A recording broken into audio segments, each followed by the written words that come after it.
ফেনীর মুহুরী কহুয়া সিলুনিয়া নদীর দুতীরে ১২২ কিলোমিটার বন্যা নিয়ন্ত্রণ বাঁধে গত বছর রেকর্ড সংখ্যক স্থানে ভেঙে যায়। পানি ঢুকে প্লাবিত হয়েছিল ফেনী, নোয়াখালী, কুমিল্লার বিস্তীর্ণ জনপদ।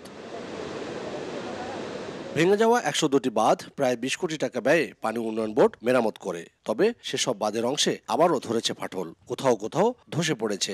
স্থানীয়রা বলছেন, মেরামতের অর্থ লোপাট করে যেনতেনভাবে কাজ করার কারণেই এমন দশা। বাঁধের সাথে টেনে লইছে, লই বানছে, এখন আবার বাঁধের সাথে তুন মাটিটা নেমে যায়। কাজ মেরামত করতে এসে খালি প্রত্যেক বছরকে বছর কিন্তু শেষ হচ্ছে না। পানি উন্নয়ন বোর্ড সঠিকভাবে এই বাঁধগুলো সংস্কার না করে কোনো রকম কাজ করে, যে কারণে পরের বছরগুলো তো আবারও বেড়িবাঁধের ভাঙন সৃষ্টি হয়। মুহুরী এবং কহুয়া সিলুনিয়ার টেকসই বাঁধ নির্মাণ, এটা স্যার আমাদের বিকল্প আর কোনো কিছু নেই।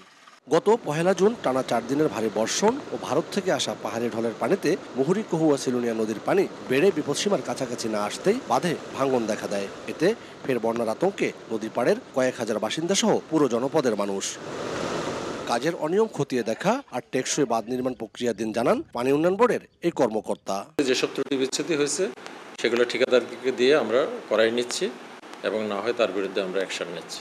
পানি উন্নয়ন বোর্ড, সরকার এবং জেলা প্রশাসন সবাই চেষ্টা করব যাতে কম বাঁধ ভাঙে এবং আমরা যেন জনগণকে স্বস্তি দিতে পারি। ২০২৪ সালে ভয়াবহ বন্যায় পানিবন্দী ছিলেন এই অঞ্চলের ১০ লাখেরও বেশি মানুষ। প্রাণহানি হয় ৩৫ জনের।